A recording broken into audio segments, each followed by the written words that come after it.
Hello teacher. Are you looking to keep track of student data over time? Try using the Import Data feature on Google Sheets to import previous student records into your new sheet. Go to the File tab in the top menu and click on the Import button. This will bring up a list of options for importing data, including the ability to import data from another sheet or spreadsheet. You can also upload a file from your computer. Select the file you want to import. Click on Select. The required file will be imported to your new sheet.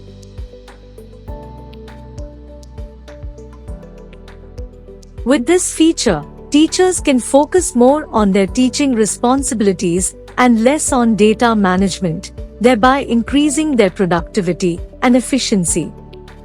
For more such tech tips from InnerScore that can help teachers like yourself learn new skills, save time, and navigate the digital world, subscribe to our YouTube channel.